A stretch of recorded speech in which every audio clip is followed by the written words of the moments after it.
In the criminal justice system of Sri Lanka, the people are represented by several important groups.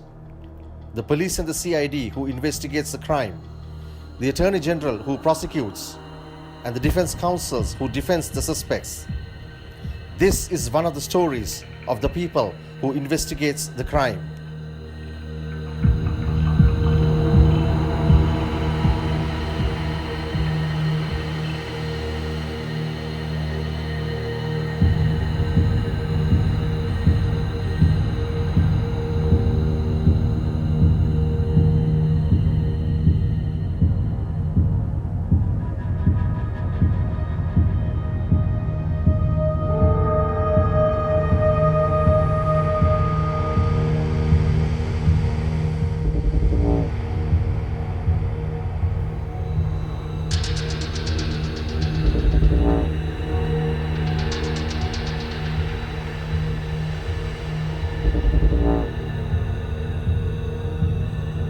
As a senior officer of the CID who was a part of this whole investigation, I want you to walk me through this whole investigation process. But tell me, how did this investigation commenced? What was the commencement point of this investigation?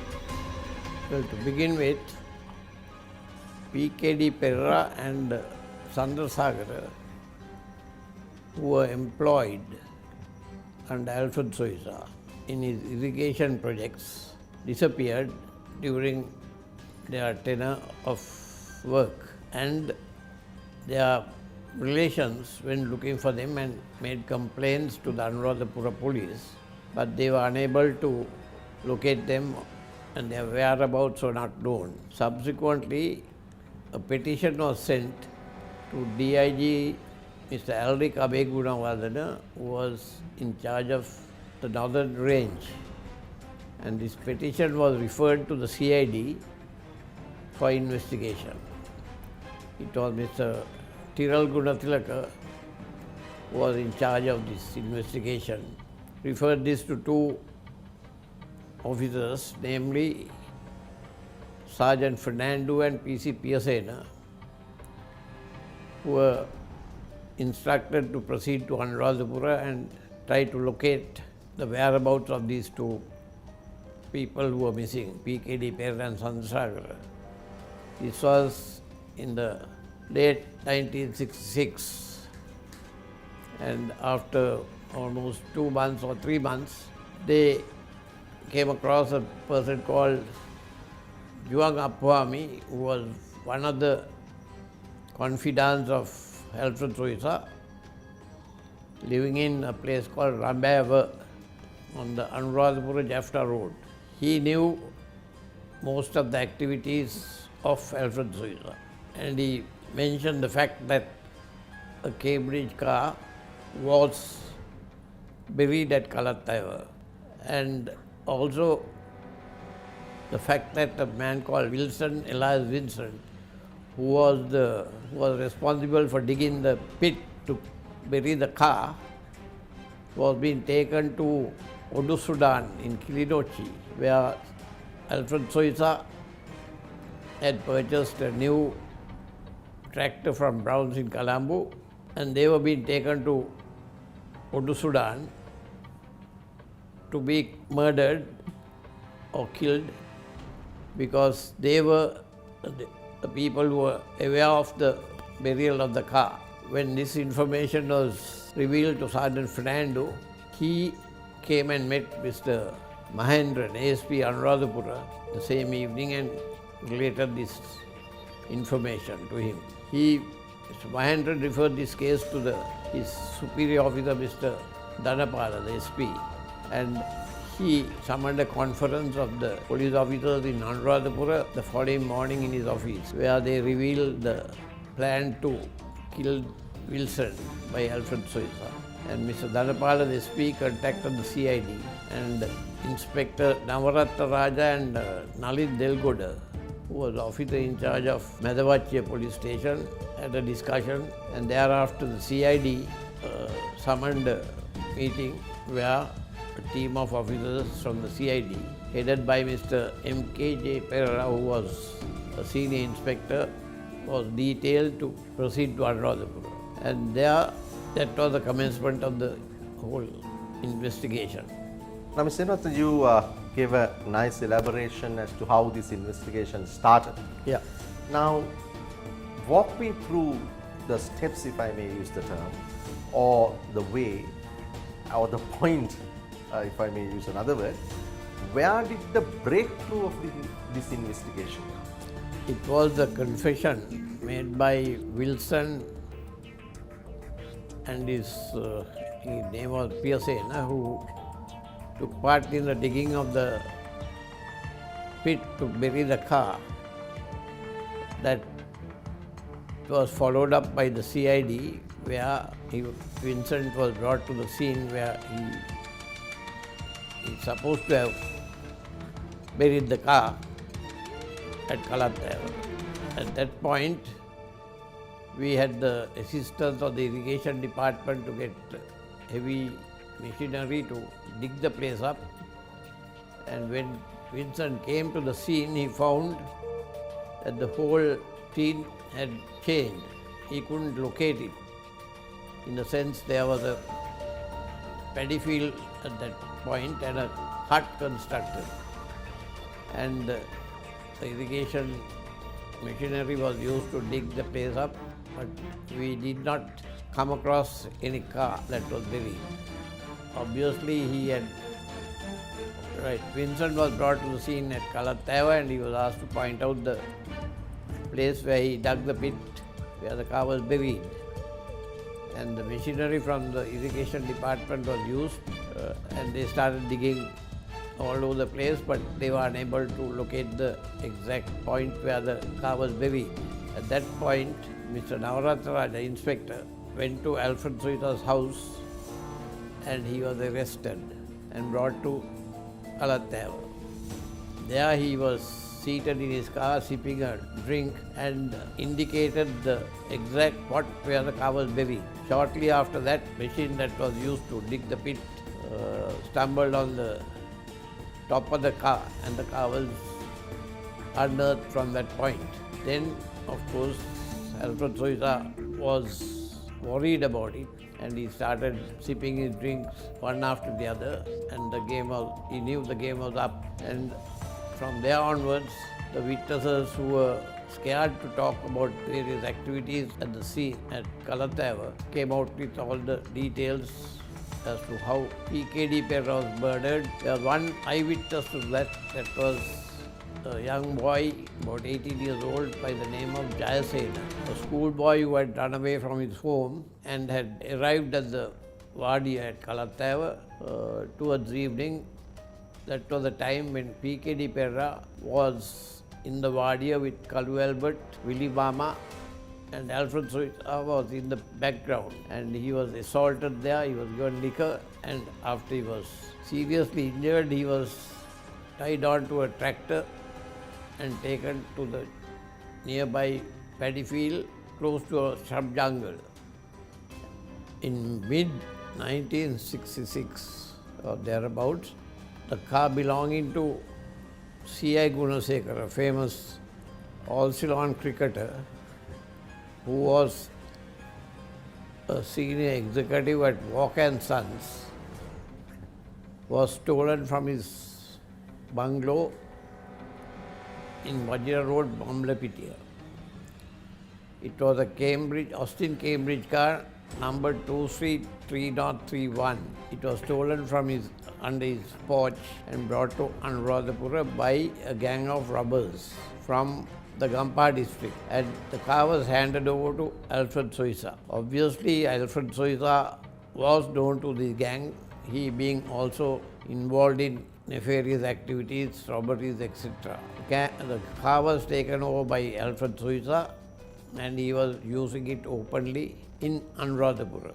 The number of the car, 232.31, was changed into, the last digit was removed and he was driving it around with the number plate 232.33, and he continued to use the car quite openly in the city of Anuradhapura, and subsequently the color of the car was also changed. And then this gang, Colombo, came and took the car and committed a robbery in Tompe police area of a cooperative manager who was taking his money to be banked in Kurunagala. And they robbed the money, and at the scene they fired a pistol and the bullet was found at the scene, and this car was identified as Austin Cambridge with this number plate. The Tompe police started investigations, and about a couple of weeks later the same car was used for another robbery in the Divulapitia police area, where the manager of a beef stall or businessman was taking his cash to Kurunagala, also 11,000 or about that. And the same modus operandi was used, where the car was the same. The bullet at the scene, which was confirmed by the government at least, was fired from the same bullet, from the same pistol, was also found at the scene. About a month later, the same car was used for another robbery. That is where a person called Kandaya, a renter who from Jaffna, came to Anuradhapura to tender for the Arak Tavern in Anuradhapura, which was predominantly operated by Alfred Soita, and he did not allow anyone else to come there and tender for the tavern. He met Kandaya at the new rest house in Anuradhapura, no revival. He gave him 5,000 rupees and asked him to get back. Kandaya was on his way back to Jaffna when this same car waylaid him between Pedavachi and Baudia and robbed him of the money, and the car was, his Peugeot 403 was also taken, and he was pushed out of the car. The car was brought to KALATTAWA. On the way they abandoned that car, and the robbers brought money to Alfred Soita, who was waiting at KALATTAWA. At KALATTAWA he distributed the money Kandaya brought for the tender, something like 60,000-70,000, and the 5,000 which he gave Kandaya to prevent him from tendering, and the money was distributed among them, and obviously Soita got the lion's share, and the car continued to be with them, with Alfred Soita. This, and then things were getting hotted up, where 3 robberies were committed by the same gang, and the same car used, and the same modus operandi was used, where the bullet at the scene of this robbery was also the same. And the police were still going in circles trying to locate the robbers. And when it was hotting up, that prompted Alfred Soita to bury the car at KALATTAWA. For that purpose he used Wilson alias Vincent to dig that big pit with a bulldozer or whatever and buried the car. Prior to that, police were still looking for the car and the robbers. And in between there was another case of kidnapping, where a boy by the name of Piyasena was kidnapped, and he was tied to a post at KALATTAWA and assaulted for whatever reason. And Inspector Navaratraja, OIG Crimes Anuradhapura, came and rescued this boy at the same time. And that case was pending, and Alfred Soita was remanded as a suspect in that case.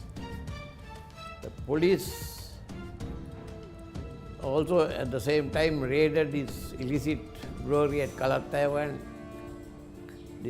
recovered a lot of illicit liquor, which was used to dilute his liquor in the tavern, and that was one of his main source of income, in addition to his other contract work in the irrigation department. That's where he got PKD Perra and Chandrasakara, both ex-employees of the irrigation department, to work for him. After the raid of his illicit liquor, by which time both Chandrasakara and PKD Perra left his services, he suspected that this information was given by these two, and he sent several messages, the two of them, to get them back to work. And eventually he was successful in getting a fellow called Ranjit De Silva, who was running the Hollywood bar at Motuad, Plus restaurant, which was owned by Alfred Soita. And Ranjit Silva succeeded in getting back PKD Perra and Chandrasakar to work for suicide. And after they came back only, they disappeared, as I related earlier, where P.K.D. Perra was in the Wadia with Kalu Albert and Willie Mama. Also, Alfred Soisa in the vicinity, who was watching the proceedings, where Kalu Albert was instructed to get P.K.D. Perra drunk and assaulted, and thereafter he was murdered. What was the most challenging and what was the most memorable part of the investigation for you and your team? Was the unearthing of the car and the statement made by Jayasena, where he was an eyewitness to the assault of P.K.D. Perra. He had just run away from his home, a young schoolboy, and he was at the Wadia when this incident took place. But he was not aware as to who P.K.D. Perra was, or any other details about him, other than describing him as a fat, bellied person with a belt and all that, and he watched the assault that took place in the Wadia and the whole process where P.K.D. Perra was assaulted, almost half dead and drunk, and he was tied to a tractor, hand tractor, and taken to the paddy field across near the Wadia to a shrub jungle. Took 2 cans of oil, diesel oil, and poured obviously on the body of P.K.D. Perra, and he set fire. He saw all that. So he was one of the key witnesses in the case, who was eyewitness to this incident, and which subsequently the forensic medicine, where the doctor W.D. El Fernando was JMO Colombo, and the government analyst, assistant government analyst Kumarasamy, examined the scene. And there where P.K.D. Perra was burnt, and there they found scientific evidence of the paddy field which was in that area, and the paddy was not good as the paddy in the other sections. And they found traces of diesel oil in the paddy field and the stream that was flowing by side. And also the government analyst and the JMO found pieces of bone which they found at the scene, and that was later analyzed by the professor of anatomy, Dr. Lester Jayawardena, as human bones. Those are tiny bits of bones, and that helped in the case to prove the case as stated by Jayasena. And also at the scene there were 2 pieces of metal, one the buckle of the belt worn by P.K.D. Perra, the claw belt, and the metal strip round his bag, which was also found at the scene. Both the belt and the bag had been burnt along with him. That evidence also helped in the case to prove that it was P.K.D. Perra's bag on the description given by his son, who was taken to PETA to trace the similar belt worn by P.K.D. Perra and the bag which he carried his clothes or whatever to Anuradhapura. What was the scientific forensic involvement in this investigation? Yes, first the government analyst who visited the scene along with the JMO, Dr. W.D. El Fernando, JMO Colombo, who was a senior doctor, found the piece of bones which they took charge of, and at the scene the government analyst found the trace of which subsequently, after the piece of bone was brought to Colombo, the JMO consulted Professor Lester Jayawardena to analyze the piece of bone in order to confirm that they were human bones, because at the defense, where G.G. Ponnambalam in the lower courts cross-examined Dr. Lester Jayawardena and tried his very best with his knowledge of medicine as well as the command of the English language would not break the evidence of Dr. Lester Java that Kodambalam was concerned, because he is famous for intimidating witnesses with the use of the English language. If you are not too competent, he will try to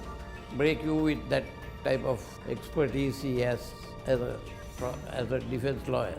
And subsequently, after the case was committed to the Supreme Court, Alfred Sosa couldn't afford to retain Kodambalam because he had gone through all his finances. This happened about 5-6 decades ago. Correct. When you, as a CID officer or your team together doing this kind of a high profile double murder case, were there political and administrative interference, or was there support, or were you all left completely independent to your own devices to do the investigation? There was absolutely no interference from any source, either by politicians or any other official or anyone else. We were left to our devices to do our job according to our capabilities and ability and the way we have been used to do any investigation from the time I joined the police. I have not had any experience in political interference. That's it.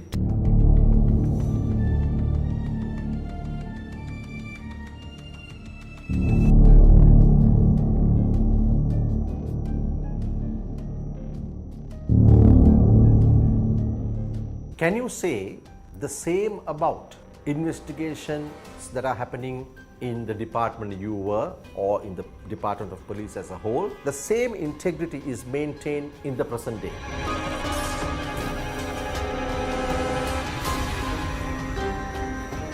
Now, you are one of the youngest officers who got the privilege or chosen to be trained in Scotland Yard. How did that training help you in this particular KALATTAWA double murder case? Well, I want to qualify, I was not the youngest. Well, we are all of the rank of inspector or whatever at the time, and we are chosen on our performance in the CID itself and also our seniority in the department as inspectors.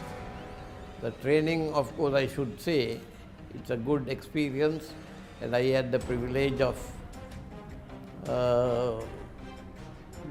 being at Scotland Yard when Sir Robert Mark was the commissioner appointed by the Home Office there, who was brought in from a small county, as they are called, chief constables, and he was the most junior chief constable who was selected over and above the other senior officers who were in the Metropolitan Police because of his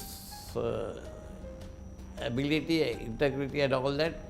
And sad to say, Scotland Yard, the Vice Scot of the Scotland Yard was thoroughly corrupt, and he turned the place upside down, and it was during my stay at Scotland Yard I experienced, where he formed a new branch called the A1 to investigate not the criminals but the police.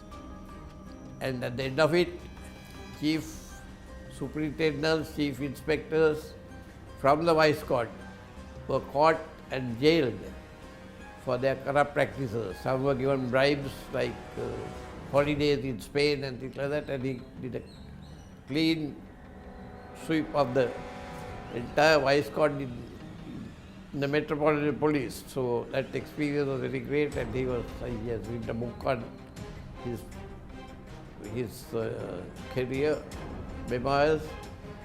And he also, after 7 years stint at Scotland Yard, he retired also.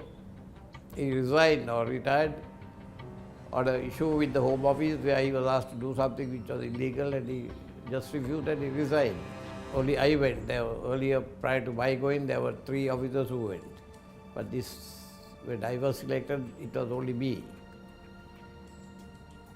Yeah. And that course is mainly for CID officers in investigation, and I was attached to the West Yorkshire CID Training Institute.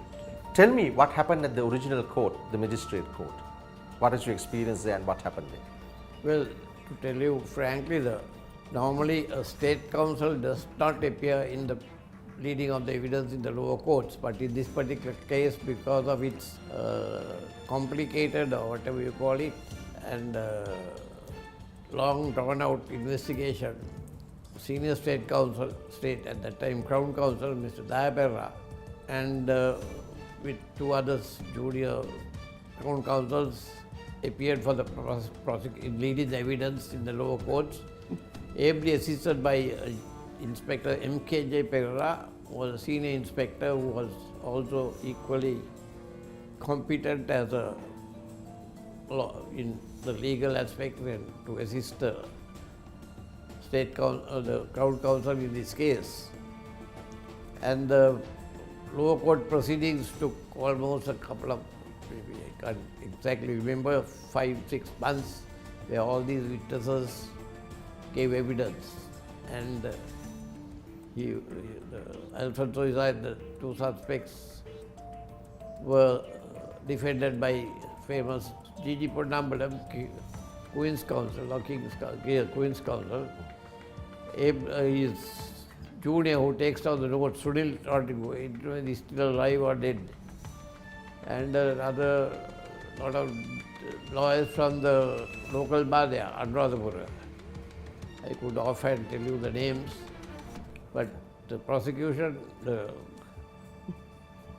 leading of the evidence was headed by Dayaperra, who retired as a senior state Crown Counsel and later was a prominent lawyer in the unofficial bar, criminal lawyer, and not a colleague of mine but a senior officer in school as well. And so that was it. Then the case was committed to Supreme Courts after the long, and Parinder Ranasinghe was the magistrate at that time who ended up as the Chief Justice. In this trial at the magistrate court and at the Supreme Court, which is the High Court at present, what were the main bone of contention by the defense counsel? Well, they tried their best to break the evidence of Elias Vincent, who gave evidence almost a week or two in the box about the burial of the car. And also the other witness was Jayasena, the young boy who was the only witness to the assault on P.K.D. Pereira. They were trying to break their evidence, and of course we had to see that they were safe. In fact, Vincent, we had to give them protection as a witness. Only the law is there to protect witnesses. At that time there was no such law. And he was in a colony house of Kantale. He was kept in hiding, no one knew where he was. But Alfred Soiza had all the power to send his catcher, Ossie Correa, famous excise inspector from Nigambu, who was later like a criminal. He was suspected in the SWRD Bandaranaike shooting, to Vincent's colony house in Kantale all the way, and in the dead of night, and he managed to escape through the rear door and get lost in the jungles. That was one of the key witnesses. Similarly, Jayasena, unfortunately, is a young boy. He had also to be given protection, and one of our CID officers took him to his village in Karvanal of Ratnapura and got him a job in a small kade. Young boy, and there he was playing with another of his colleagues there in the kade. He threw some fire banner, that fellow got a shot on the head and he died. And this fellow had to be remanded on a murder charge, maybe culpable homicide, not amounting to murder, whatever you call it. Anyway, there was no intention of killing, but this fellow had to be on remand according to the law. So in that context, we had to use our whatever with the AG department to make sure that he was not on remand wherever Alfred Soiza wielded a lot of power. So we had to be shifting him from place to place, from Marga to Bogambara to whatever place where Alfred Soita had no contact with. He was so powerful. And eventually when Giant Soita came to give evidence in the Supreme Court, he was on remand. And we had no access to him.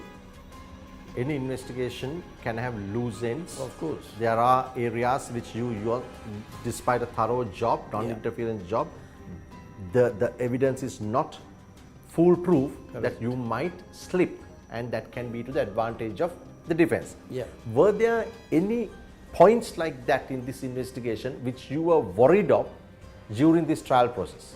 Only worry was how much Alfred Soita could wield the power over the witnesses and buy over the witnesses, where he attempted. Vincent's body, he may have even killed him through his catches.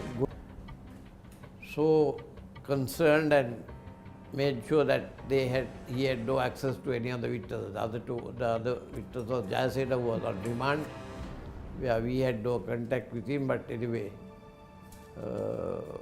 we did what a CID officer could do, and we prevented him being influenced or harmed before he gave evidence in the Supreme Court. The other witnesses were the three expert evidence of Professor Lester Jayawardena, Dr. JMO J.W.L. Fernando, and the government analysts who are the jurors here in Sri Lanka, mostly government servants. So the selection of jurors, that's a normal, they are about 12 or 15, I think. They come and you can object.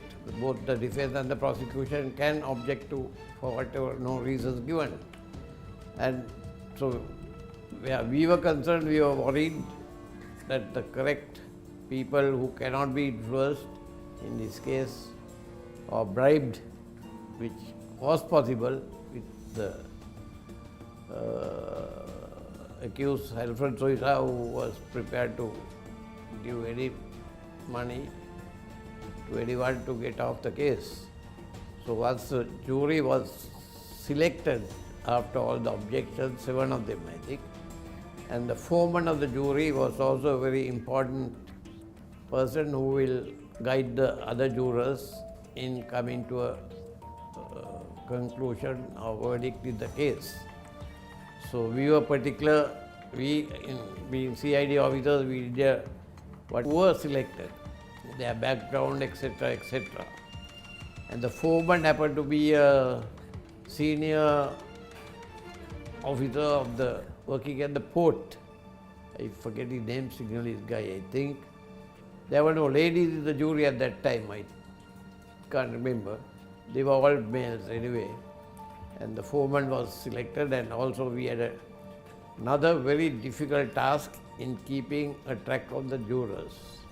There was a possibility of Soita sending X, Y, or Z to their houses and giving a couple of millions, or not millions, or whatever money he had to buy over the jurors. So that was also a very difficult task, in addition to the witnesses who had to also be protected from Alfred Soita's murderous intentions or bribing. Of course, the police officers were above board, not because we were CID officers. Because at the outset there was certain aspersions cast on the officers who were in Anuradhapura, not directly, but they were soft pet in the case at the time, and no proper. That's why the CID came into the scene on the instructions of the DIG.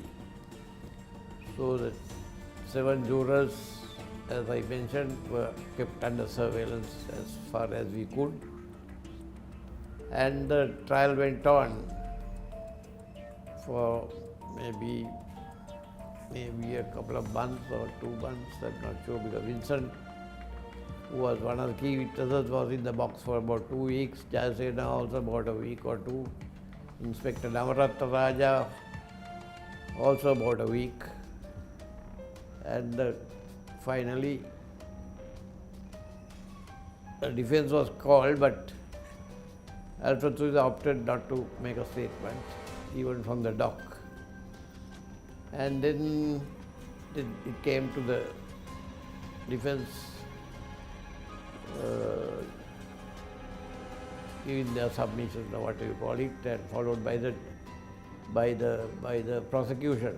Prosecution, we are a bit nervous because the captain of the prosecuting team, apart from Dayapera, Ranjit Obesurya, he was called Frack, Vijay Sundar. He was deputy solicitor at the time.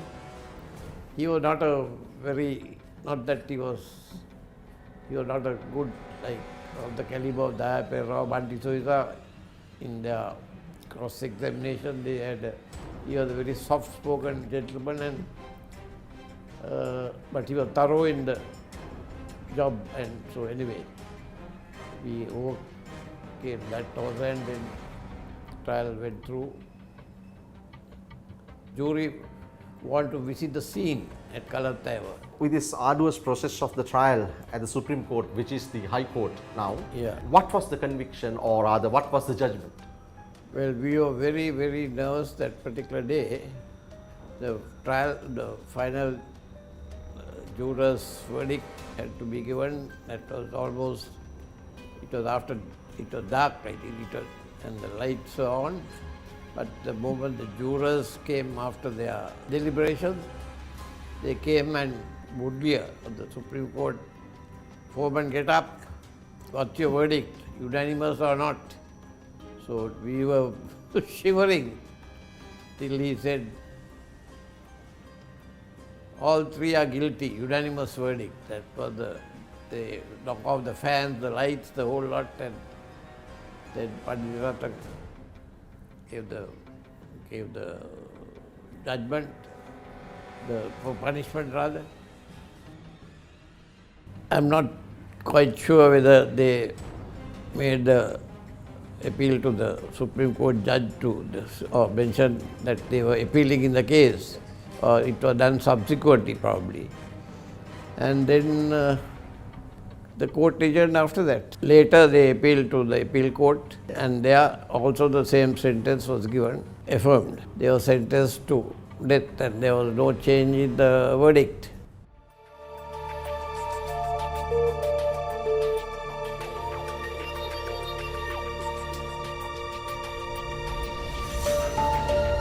In this context, one would ask the question, at a day and age where investigation process is backed by cutting-edge technology and a large, highly trained police force, how come the speed of investigation and the wheels of justice turns so slow that most cases runs into 10 to 20 years or even more?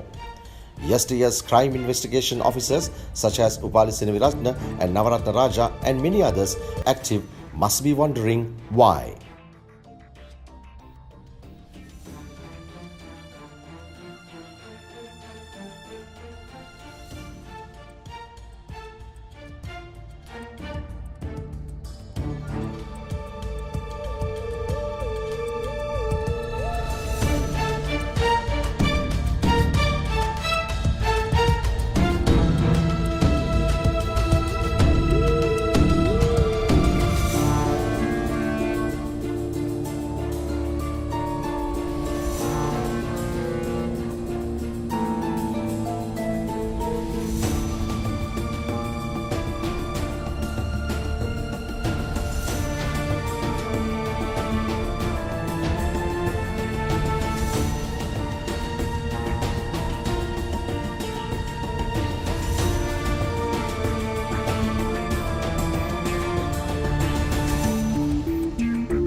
Petition was that Alfred Sousa was to be smuggled out of the a magazine or Calicut prison, and he was to be substituted by another person to be hung. So that petition was not taken seriously, but whatever, to be doubly sure, the SP, Mr. Kudathilaka, requested two of our officers, including me, to go and see whether it was Alfred Soita who was hung and no one else. But we had no access to the gallows, but we had to go to the prison, I think it's Velikada, where the JMO had to certify it was that he was dead, officially dead, medically, or according to its, after hanging. So it was confirmed it was Alfred Soita and no one else who was hung. Prior to that, of course, Kalu Albert was hung, maybe a week before that. And Willie Bama died of natural causes due to old age or whatever in the prisons.